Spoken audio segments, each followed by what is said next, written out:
तो आखिरकार शेख हसीना बांग्लादेश की डिक्टेटर प्राइम मिनिस्टर फरार हो चुकी है, इस्तीफ़ा दे दिया है। आज ये बहुत बड़ी खबर आई है और बांग्लादेश के लोग इससे बहुत ज़्यादा खुश भी हैं। इसमें नुकसान भी बहुत हुआ है, लड़ाई झगड़ा बहुत हुआ है बांग्लादेश में, लेकिन वो कह रहे हैं कि इसको एज ए वो इंडिपेंडेंस डे की तरह देखते हैं आज के दिन को वो। तो जानते हैं पूरी स्टोरी, आखिर हुआ क्या था, ऐसा क्या हुआ कि शेख हसीना को भागना पड़ गया, ऐसा क्या हुआ कि उनको इस्तीफ़ा देना पड़ गया, इतनी क्या बड़ी बात हो गई कि 15 साल से जो प्राइम मिनिस्टर रही थी उसे भागना पड़ गया ऐसी। तो देशभक्त की ये वीडियो है जिसके साथ मैं अपना रिव्यू देने वाला हूँ और वीडियो को आप पूरा देखिएगा, पूरी स्टोरी आपको तभी समझ में आएगी। तो बिना किसी देरी के वीडियो को स्टार्ट करते हैं और देखते हैं बनर्जी साहब क्या कह रहे हैं। डिक्टेटर कितना भी रंझा हुआ, वेल कनेक्टेड या पावरफुल हो, उसका अंत दो तरीकों से आता है। या तो जनता उसे पकड़कर लैंप पोस्ट से लटका देती है, या फिर डिक्टेटर खुशकिस्मत होता या होती है और देश से पलायन करने का मौका मिल जाता है। शेख हसीना दूसरी श्रेणी में आती हैं। 5 अगस्त 2024 बांग्लादेश के इतिहास में एक ऐतिहासिक दिन रहेगा। शेख हसीना 15 साल बाद राज करने के बाद बांग्लादेश से भागती हैं, पलायन करती हैं, वाया इंडिया लंदन की तरफ जा रही हैं, वहां रेफ्यूज मांग रही हैं। उनके ऑफिशियल रेजिडेंस से निकलने के ठीक बाद प्रोटेस्टर्स ने वहां धावा बोल दिया और उनके आलीशान घर को लूट लिया और वहां खाना भी खाया।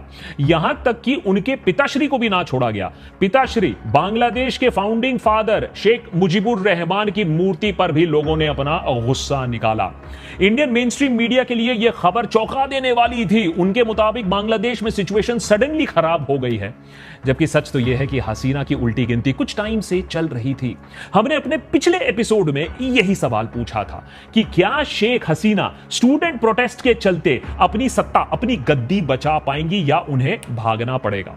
फिलहाल बांग्लादेश आर्मी ने इंटरिम गवर्नमेंट बनाने का ऐलान कर दिया है। शांति बहाल करने की कोशिश हो रही है। लोगों में उत्साह है कि बांग्लादेश को एक बार फिर से नई शुरुआत करने का एक मौका मिलेगा, लेकिन चुनौतियां भी उतनी ही बड़ी हैं। आर्मी किस प्रकार की इंटरिम गवर्नमेंट बनाएगी? बांग्लादेश में क्या फिर से डेमोक्रेसी बहाल हो पाएगी या फिर फंडामेंटलिस्ट फोर्सेस का दबदबा और ज्यादा बढ़ जाएगा? यह सब जानते हैं आज के बांग्लादेश पार्ट 3 एपिसोड में। लेकिन सबसे पहले यह समझने की कोशिश करते हैं कि स्टूडेंट प्रोटेस्ट के चलते एक रंझे हुए डिक्टेटर को क्यों कुर्सी छोड़नी पड़ी और क्यों बांग्लादेश स्टूडेंट्स ने फिर से साबित कर दिया कि तानाशाह चाहे दुनिया भर में कहीं भी हो, स्टूडेंट से वो इतना क्यों डरते हैं। क्योंकि स्टूडेंट्स एक बार अगर कुछ ठान लेते हैं तो उनके सामने चलती किसी की नहीं है। शेख हसीना की उल्टी गिनती शुरू होती है स्टूडेंट प्रोटेस्ट से, जो शुरुआत हुई थी जिसकी एक स्टूपिड कोटा सिस्टम के खिलाफ। कोटा सिस्टम शेख हसीना ने री इंट्रोड्यूस किया, जिसको पहले ही 2018 में बंद कर दिया गया था, लेकिन फिर से री इंट्रोड्यूस कर दिया गया, जो एक नॉन सोशल जस्टिस या एफर्मेटिव एक्शन पर बेस्ड कोटा सिस्टम था। जनरली जब कोटे की दरकार होती है तब कोटा इंट्रोड्यूस किया जाता है, लेकिन शेख हसीना ने री इंट्रोड्यूस किया फ्रीडम फाइटर कोटा, जिसमें 30% रिजर्वेशन थे for government jobs for freedom fighters, जिनकी टोटल गिनती 0.13% है, जिनके डिसेंडेंट्स की गिनती की जाती है। तो यह कोटा था क्या? यह कोटा था शेख हसीना अपने फेवरेट्स को, अपने लोगों को सिविल सर्विस, ब्यूरोक्रेसी और गवर्नमेंट जॉब्स में घुसाने के लिए। स्टूडेंट्स का डिमांड था कि भाई कोटा रिफॉर्म करो, ये 30% ये जो फर्जी का कोटा है इसको हटाओ। और डिक्टेटर हसीना तब कहती है कि इसको क्या जरूरत है, भाई मैटर तो कोर्ट में है, कोर्ट फैसला दे रहा है, तो आप लोग क्यों प्रोटेस्ट कर रहे हो? प्रोटेस्ट इसलिए क्योंकि शेख हसीना एक वेल नोन डिक्टेटर थी बांग्लादेश के स्टूडेंट पॉपुलेशन के लिए, खासकर की जो जानते हैं कि डिक्टेटर्स कैसे ऑपरेट करते हैं। कोर्ट हो, पुलिस हो, ब्यूरोक्रेसी हो, सब कुछ शेख हसीना के कंट्रोल में था। तो ये जो री इंट्रोडक्शन हो रहा था, यह भी शेख हसीना के इशारों पर ही हो रहा था। याद रखिए, 2018 की बात हो, 2024 की बात हो, बार बार शेख हसीना ने पॉलिटिक्स को रिग किया है, इलेक्शंस को रिग किया है, एक ऑपोजिशन मुक्त बांग्लादेश बनाने की कोशिश की है। साथ ही साथ बांग्लादेश में कोई प्रेस फ्रीडम नहीं है, फोर्स डिसअपीयरेंसेस हैं। इसके चलते स्टूडेंट्स ने कहा बस अब और नहीं, और वो आ गए सड़क पर। लेकिन सड़क पर उनका जो सामना किया वो था छात्र लीग, जो कि स्टूडेंट विंग है शेख हसीना की पार्टी का, अवामी लीग का, लेकिन ये है तो गुंडे ही। इन गुंडों ने फिर स्टूडेंट्स को चुन चुनकर मारना शुरू किया और पुलिस ने भी अपनी क्रैकडाउन शुरू की। इंटरनेट को बंद करवा दिया गया और बोला जाता है ऑफिशियली 200 लेकिन अनऑफिशियली 1000 लोगों को मार डाला गया, हजारों फिर इंजर्ड हैं। लेकिन स्टूडेंट्स तब भी डटे रहे और लड़ाई करते रहे शेख हसीना के इस कोटा रिफॉर्म के खिलाफ। और जो मार्टर्स हैं वो कहा कि भैया हम इनकी जो मृत्यु हुई है इसको हम वेस्ट नहीं जाने देंगे। फाइनली सुप्रीम कोर्ट ने ये 30% फ्रीडम कोटा हटा दिया। अब लॉजिक तो यही है कि बात यहां खत्म हो जानी चाहिए थी। इस पूरे एपिसोड को हमने कवर किया था अपने एक प्रीवियस एपिसोड में, किस वजह से ये पूरा इंफॉर्मेशन जो ब्लैकआउट हुआ, इस तरीके से क्रैकडाउन हुआ और सुप्रीम कोर्ट ने जो बैकडाउन किया, इसके पीछे जो पूरी स्टोरी थी ये हमने कवर किया। लेकिन प्रॉब्लम यह है कि शेख हसीना की प्रॉब्लम्स तब वहां से शुरू होती हैं, समाप्त नहीं होती हैं। शेख हसीना ने कहा कि हम ये कोटा विड्रॉ कर लेते हैं और स्टूडेंट्स अपने घर चले जाएंगे। लेकिन ये जो कोटा जब विड्रॉ हुआ, स्टूडेंट्स का जो सब्र का बांध था वो टूट गया था, क्योंकि जिस तरीके से शेख हसीना ने उन पर बर्बरता की, जिस तरीके से बोला जा रहा है 1000 तक को स्टूडेंट्स को मारा, स्टूडेंट्स ने कहा कि अब हम आपको जाने नहीं देंगे। इतना खून खराबा हुआ है, शेख हसीना को माफी मांगनी पड़ेगी, शेख हसीना को रिजाइन देना पड़ेगा, पुलिस और आर्मी जो इन्वॉल्व थे उनको भी जवाब देना पड़ेगा। नतीजे में क्या हुआ? जो काम डिक्टेटर करता है वो काम शेख हसीना ने और किया। इस बार डबल क्रैकडाउन करना शुरू किया। पुलिस ने अरेस्ट करना, टॉर्चर करना, स्टूडेंट लीडर को टॉर्चर करके यह स्टेटमेंट दिलवाया कि नहीं, हम अपना प्रोटेस्ट वापस ले रहे हैं।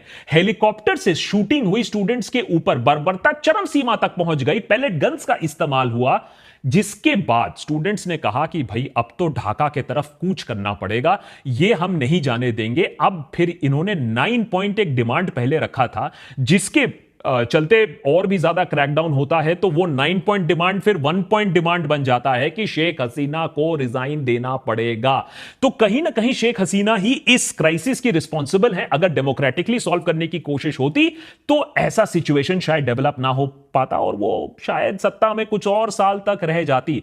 लेकिन कर्फ्यू, लेकिन रेड, लेकिन फोर्स डिसअपियरेंस के चलते स्टूडेंट्स ने कहा बस और नहीं। इसको भी हमने काफी डिटेल में अपने पार्ट 2 में कवर किया था। अब आते हैं पिछले 24-48 आवर्स में क्या हुआ।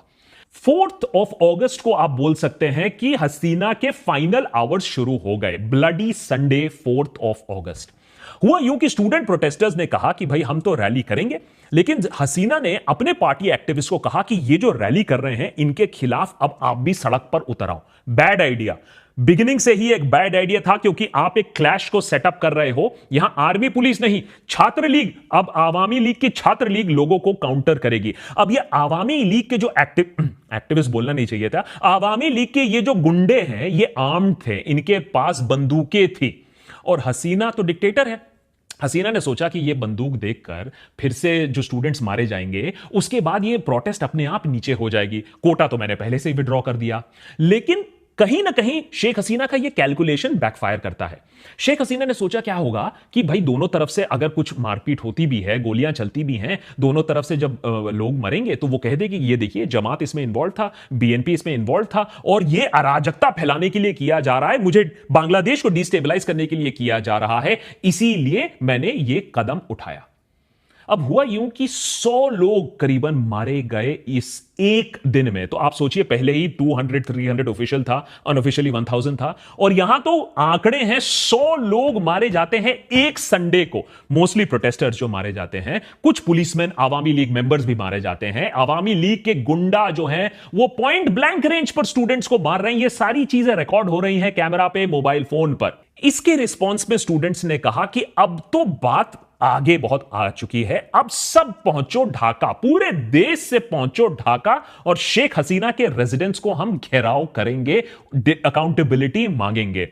अब तब तो भाई पुलिस और पैरामिलिट्री फोर्सेस ने उसको कवर कर लिया, हाउस को बचाने की कोशिश की, लेकिन जो स्टूडेंट कन्वीनर्स हैं उन्होंने बात साफ कर दी कि हम तो पीसफुली प्रोटेस्ट कर रहे थे, आवामी लीग, छात्र लीग, इनके गुंडों ने हमें मारा, हमारे 100 के आसपास लोगों को मारा। 99% जो बांग्लादेश के लोग हैं अब इस रिजीम के खिलाफ हैं। हम तो एक डेमोक्रेटिक स्टेट चाहते हैं अपने फ्यूचर जनरेशन के लिए। अब जितना भी वो हमारे ऊपर गोली चलाएंगे हम और भी ज्यादा प्रोटेस्ट करेंगे। वो एक कहावत है ना कि इतना भी मत डराओ कि डर का डर ही खत्म हो जाए, उसी तरीके से स्टूडेंट्स में डर ही बाहर निकल गया। मारना है तो मार डालो, लेकिन हम पीछे नहीं हटेंगे। अब आता है एक ट्विस्ट।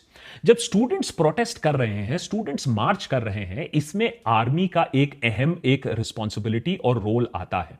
आर्मी ने कहा कि भाई हम स्टूडेंट्स के ऊपर गोली नहीं चलाएंगे और ना ही हम उन्हें टेररिस्ट बोलेंगे। आर्मी ने कहा कि हम कर्फ्यू लगा देंगे लेकिन we will not shoot at the protesters. ये एक क्रिटिकल पॉइंट आता है जब लोगों को समझ में आता है कि बांग्लादेश में कुछ चेंज होने वाला है, जब आर्मी शेख हसीना के साथ पोजीशन नहीं लेती है। बहुत ही सिग्निफिकेंट है, आर्मी चीफ ने भी कहा we will not shoot at the people.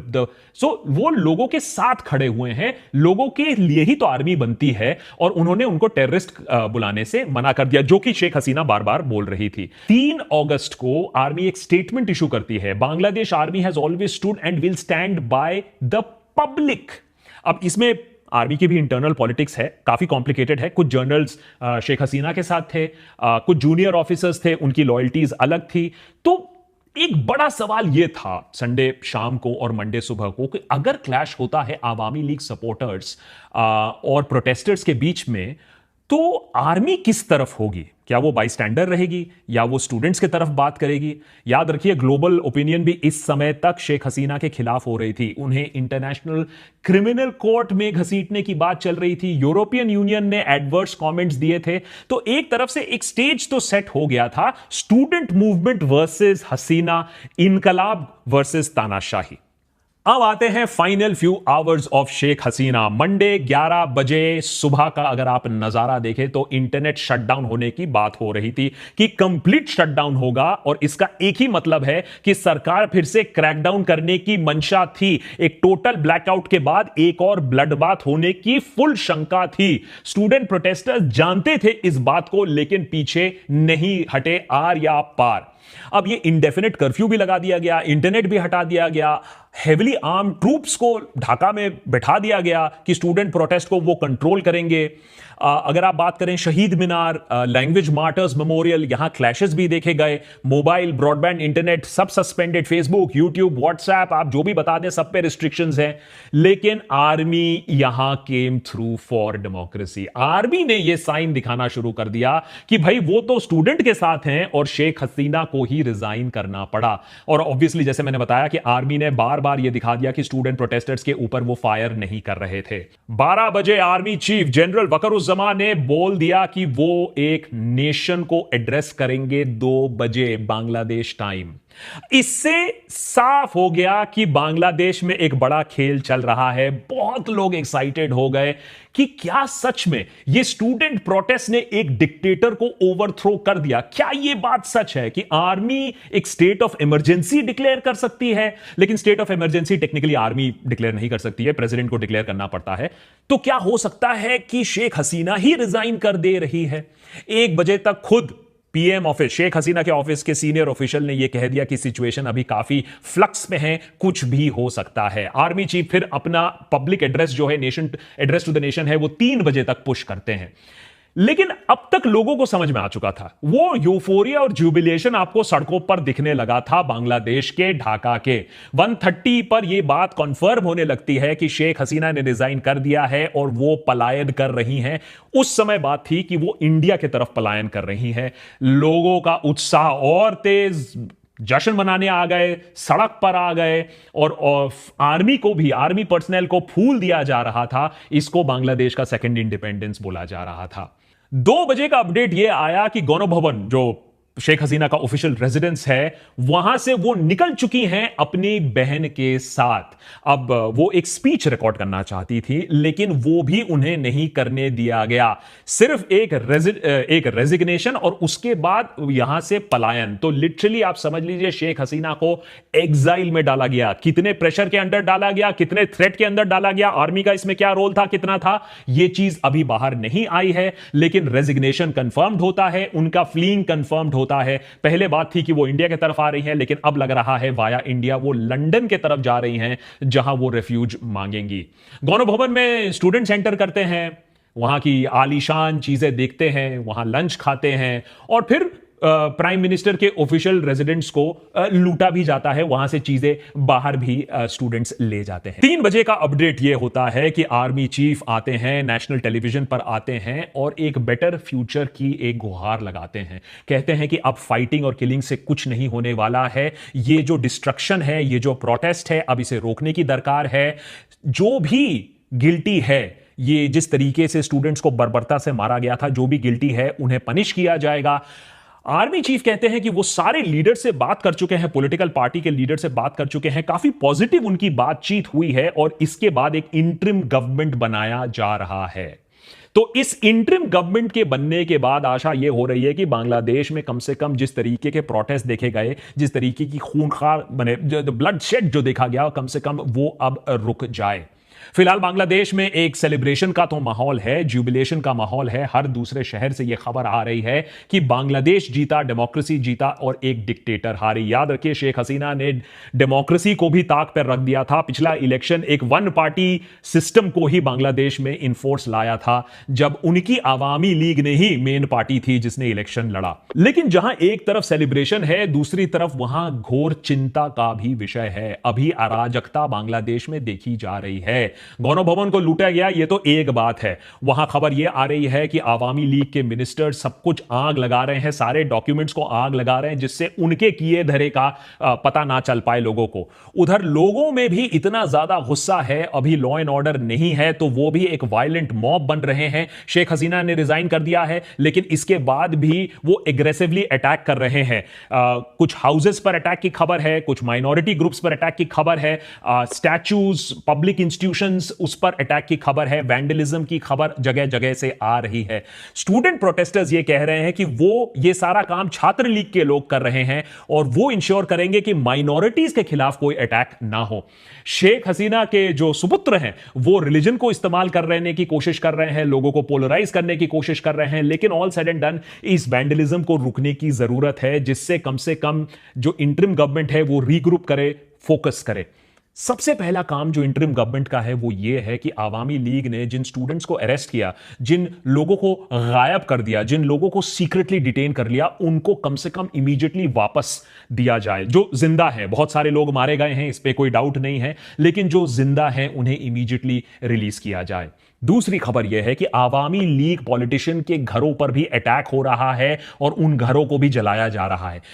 कोई भी रेट्रिब्यूशन, चाहे वो कोई कम्युनिटी के खिलाफ हो या कोई पॉलिटिशियन के खिलाफ हो, उसे अभी रुकने की जरूरत है अगर इस इंटरिम गवर्नमेंट को कोई भी क्रेडिबिलिटी चाहिए। तीसरा फैक्टर, और खास करके इंडिया के लिए बहुत इंपॉर्टेंट फैक्टर है, शेख हसीना इंडिया की एक एलाई थी। इंडिया काफी वरिड होगा कि अब बांग्लादेश में क्या होने वाला है, क्योंकि जो दूसरी बड़ी पार्टी है बांग्लादेश में वो है बांग्लादेश नेशनलिस्ट पार्टी, बीएनपी, और इंडिया का बीएनपी के साथ रिलेशनशिप काफी कॉम्प्लिकेटेड रहा है। अब ये बात मदद नहीं करती है इस रिलेशनशिप में कि बीएनपी जानबूझ के अनहेल्पफुल रही है जहां तक हमारी सिक्योरिटी एस्टैब्लिशमेंट के साथ है। उल्फा जैसे जो मिलिटेंट आउटफिट्स हैं वो बांग्लादेश में जाकर पनाह लेते हैं और बीएनपी ने हमें मदद नहीं की उन्हें सीक आउट करने के लिए। याद रखिए, बीएनपी के क्लोजर रिलेशंस हैं पाकिस्तान और चाइना के साथ, तो obviously government of India suspicious है। इस्लामिस्ट ग्रुप्स के साथ भी पार्टनर किया है बीएनपी के, और चाइना की इकोनॉमिक प्रोजेक्ट्स शायद अब प्राइमेसी ले, इंडिया के प्रोजेक्ट्स शायद वहां रुक जाएं। तो एक डिस्ट्रस्ट का माहौल है बीएनपी के साथ, और इसीलिए गवर्नमेंट ऑफ इंडिया भी अभी वरिड है कि किस तरीके का पॉलिटिकल फॉर्मेशन अब आगे आएगा। साथ ही साथ गवर्नमेंट ऑफ इंडिया के लिए एक बहुत बड़ा हेडेक रहेगा कि ये जो इंटरिम गवर्नमेंट है और फिलहाल जो आर्मी है, क्या वो कोई एंटी माइनॉरिटी वायलेंस रोक पाएगा बांग्लादेश में, क्योंकि खबर यह है कि ऐसी प्लानिंग हो सकती है कि माइनॉरिटीज, हिंदूज पर अटैक हो जाए। तो ये पीरियड ऑफ इंस्टेबिलिटी में स्टूडेंट ग्रुप्स का, और मेरी रिक्वेस्ट होगी स्टूडेंट ग्रुप से, वो इंश्योर करे कि बांग्लादेश के रेप्यूटेशन को, बांग्लादेश की माइनॉरिटीज को कोई अटैक ना कर पाए, सिचुएशन को और खराब ना कर पाए, बांग्लादेश की इमेज को और टार्निश ना कर पाए। अब सवाल यह नहीं है कि भाई बांग्लादेश में कौन राज कर रहा है, सवाल यह है कि अब बांग्लादेश में आगे कौन राज करेगा। क्या बांग्लादेश को फिर से एक मिलिट्री रूल मिलेगा, ख्वासाई मिलिट्री रूल मिलेगा, अनइलेक्टेड अथॉरिटेरियन कोई मिलेगा, या मैनेज्ड इलेक्शन फिर से होगा, या समथिंग ट्रूली डेमोक्रेटिक। और वो चेंज शुरू होता है आज से। याद रखिए, फंडामेंटलिस्ट फोर्सेस हैं बांग्लादेश में, क्या वो इस अपॉर्चुनिटी पर पाउंस करेंगी, या फिर जो स्टूडेंट प्रोटेस्टर्स हैं, जो प्रोग्रेसिव यंग स्टूडेंट प्रोटेस्टर्स हैं, क्या वो सेंटर स्टेज ले पाएंगे।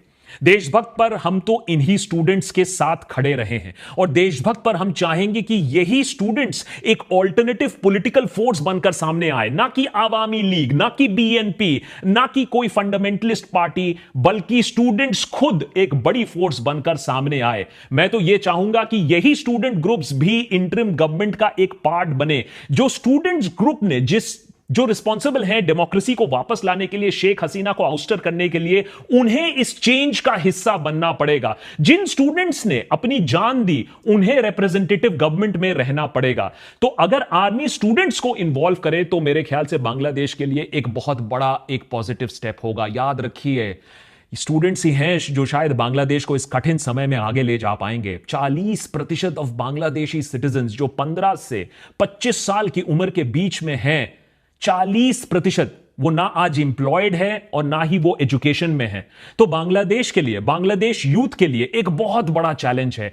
इस समय यह जरूरत है कि बांग्लादेश ना कि फंडामेंटलिज्म में पड़ जाए, ना एक डिक्टेटरशिप में पड़ जाए, बल्कि एक स्ट्रॉन्ग डेमोक्रेटिक फोर्स होकर आगे बढ़े। और इसमें स्टूडेंट ग्रुप्स की रिस्पॉन्सिबिलिटी आज और ज्यादा बन जाती है जितना कि पिछले कुछ हफ्तों में मैंने देखा है। तो मेरा रिक्वेस्ट उन्हीं से होगा कि अभी जंग खत्म नहीं हुई, अभी रेवोल्यूशन हुआ नहीं है, अभी बांग्लादेश आजाद हुआ नहीं है। उसे आजाद बनाने के लिए, डेमोक्रेटिक बनाने के लिए अभी काफी फाइट बाकी है। My salute to the student protesters, और मैं यही आशा करता हूं कि ये फाइट वो और भी आगे ले जाएं, जेन्युइन डेमोक्रेसी की तरफ ले जाएं।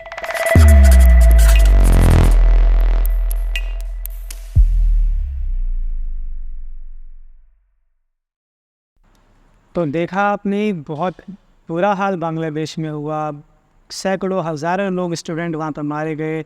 सिचुएशन ऐसी बन गई। तो बस यही न्यूज़ है फ़िलहाल अभी कि वहाँ से हसीना जो है, उनकी प्राइम मिनिस्टर जो शेख हसीना है, वो वहाँ से फ़रार हो चुकी है, बस ये भाग चुकी है। और ये बांग्लादेश के पॉइंट ऑफ व्यू से बहुत अच्छा ही हुआ है कि चलो उनको एक नई आज़ादी मिल गई उनको। तो अच्छी बात है कि उनको आज़ादी मिली है और उनके जो डिक्टेटर शेख हसीना थी वो वहाँ से भाग गई हैं। तो ये बहुत अच्छा हो गया है। लेकिन नुकसान इसमें काफ़ी हुआ है। लेकिन आगे के लिए अब फ्यूचर बांग्लादेश, चाहे बांग्लादेश के लोग चाहे स्टूडेंट चाहे, तो उनका फ्यूचर बहुत अच्छा हो सकता है इस चीज़ में।